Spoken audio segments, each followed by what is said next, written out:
Hello mes enfers, on se retrouve aujourd'hui pour la 24e et dernière vidéo du calendrier de l'Avent. Alors installez-vous bien confortablement, prenez votre chocolat, d'ailleurs je vais faire de même et on est parti.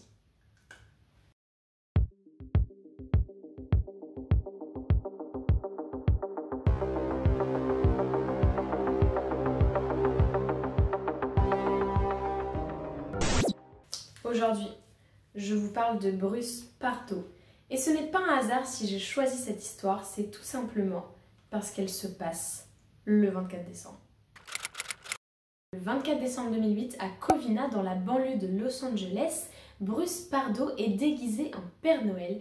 Il frappe à la porte de la famille Ortega vers 23h30 et dans ses mains, il a une grosse boîte qui semble contenir un cadeau. Catherine, à 8 ans, ouvre la porte et quand elle voit le Père Noël, elle est toute contente, elle en informe ses cousins, mais en guise de bonsoir, elle reçoit une balle en plein visage. Joseph et Alicia Ortega, je vous expliquerai plus tard qui ils sont, avaient invité 25 personnes pour le réveillon. Pardo entre ensuite dans la maison, un pistolet dans chaque main et il tire sur tout ce qu'il voit et tous ceux qui sont en train de bouger. Une fois ses chargeurs vides, il va au bout de son projet apocalyptique. Dans son dos, il a une sorte de compartiment pressurisé qui contient plusieurs litres d'un liquide inflammable dont il asperge le sol. Il craque une allumette, met le feu à la maison et regarde satisfait la maison brûlée. Certains des invités tentent de s'échapper, une femme saute également de l'étage et elle se casse la cheville. Avant de quitter les lieux, Pardo retire son déguisement et les voisins en panique en voyant cette maison en feu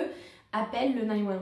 Quand ils ont le 911 au téléphone, il leur explique qu'ils ont entendu des coups de feu puis que la maison s'est mise à exploser. À une soixantaine de kilomètres du lieu du crime, son frère, Brad Pardo, le trouve mort chez lui vers 3h30 et il avait une balle dans la tête. Pardo a d'importantes brûlures au 3e degré au niveau des bras et des mains et une partie de son costume de Père Noël avait fondu sur sa peau. Dans sa voiture, les enquêteurs retrouvent le costume, 17 000 $ en liquide et un billet d'avion pour le Canada. Les pompiers ont mis en tout 2 heures pour éteindre le feu et les corps étant complètement brûlés, c'était très difficile de les identifier. Les enquêteurs ont pu le faire grâce à leurs empreintes dentaires. Il y avait donc Joseph et Alice Ortega, ceux qui ont invité les convives, leur fils Charles et sa femme Sherry, un autre de leurs fils James Jr. et sa femme Teresa, ainsi que leurs enfants Alicia et Michael, et enfin une autre fille qui s'appelait Sylvia. Bruce Pardo avait une voiture garée en bas de chez son frère Brad et cette voiture était piégée, il y avait une bombe à l'intérieur. Est-ce qu'il a voulu tuer son frère? Ça on ne sait pas. Et au même moment, la police de Pasadena reçoit un appel de Scott Nord disant qu'il y a une voiture suspecte au bout de son allée. Cette voiture, c'est un Toyota RAV4 et dedans, les enquêteurs retrouvent les cartes des États-Unis, du Mexique, de la nourriture, de l'eau et des ordinateurs. Cette voiture appartient à Pardo, donc il avait prévu de s'enfuir. Il avait également prévu de tuer sa mère car elle ne l'avait pas soutenu dans son divorce, j'y reviendrai après. Et en fait, ce qui a fait qu'il n'a pas pu y aller, qu'il n'a pas pu aller la tuer, c'est que pendant l'incendie, il a été violemment brûlé, donc il n'a pas pu finir ce qu'il avait prévu. Et au lieu de finir ce qu'il avait prévu, il a décidé de se suicider. Les années ont passé, mais l'Amérique entière se souvient du massacre du Santa Killer, et notamment la petite Katrina qui avait 8 ans au moment des faits. Vous vous souvenez, c'est la petite fille qui avait ouvert la porte. Et bien elle, c'est une miraculée, puisque la balle a traversé sa joue et est ressortie par sa mâchoire, donc elle a survécu. En 2018, c'était une étudiante engagée dans la lutte contre la vente des armes à feu. Elle dira également « J'ai survécu à une balle dans le visage, une balle dans la joue, et j'ai perdu mes proches. Je ne veux pas que d'autres familles vivent ce que nous avons vécu. Je sais que ma famille, mes anges, me regardent, je me bats pour eux. » Sylvia Ortega avait épousé Bruce Pardo en janvier 2006 et Bruce Pardo était un huissier bénévole à l'église catholique Holy Redeemer. D'ailleurs, ceux qui le connaissaient disaient que c'était quelqu'un d'amical, d'extraverti et qu'il aimait bien avoir l'attention sur lui. Et ce n'est pas longtemps après les noces que Sylvia a commencé à voir que son mari n'était pas l'homme qu'elle pensait qu'il était. Tout a commencé, je pense, comme la plupart des problèmes conjugaux, par des problèmes d'argent. En effet, Bruce Pardo était un ingénieur électricien. Il gagnait plutôt bien sa vie. De son côté, Sylvia Ortega était secrétaire dans une pépinière de fleurs, donc elle gagnait moins bien sa vie.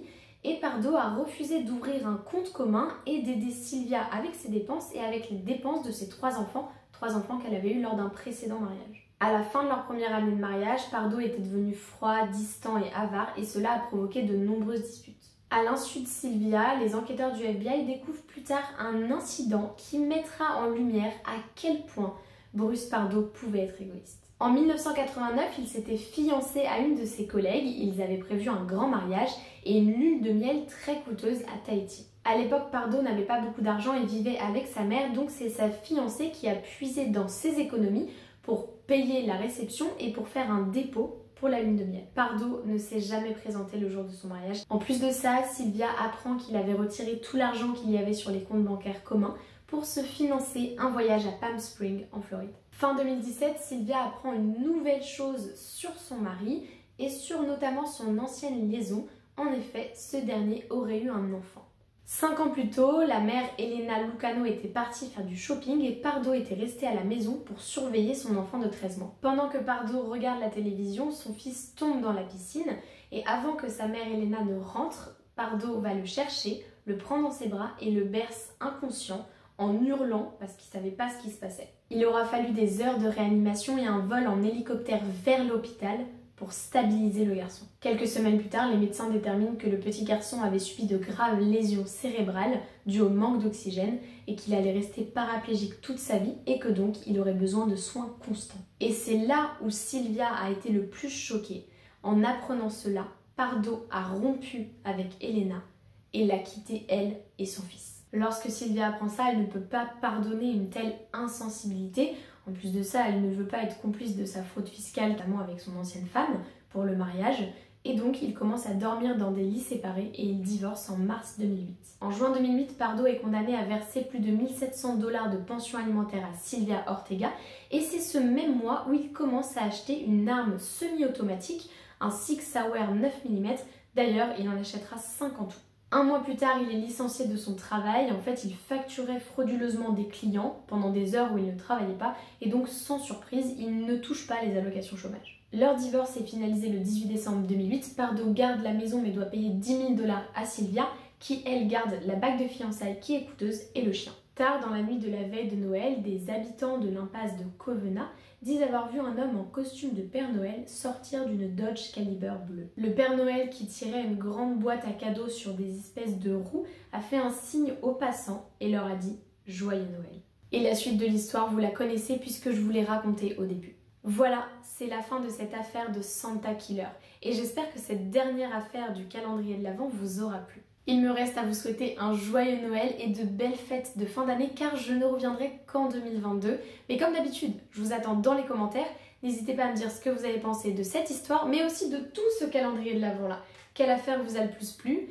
Je sais pas, dites-moi ce que vous voulez. Donnez-moi aussi vos suggestions si vous avez envie que je traite de certaines affaires ou de certaines histoires. Enfin bref, le champ des commentaires est libre, je lis tous vos commentaires et je vous souhaite encore une fois un très joyeux Noël et des très belles fêtes de fin d'année.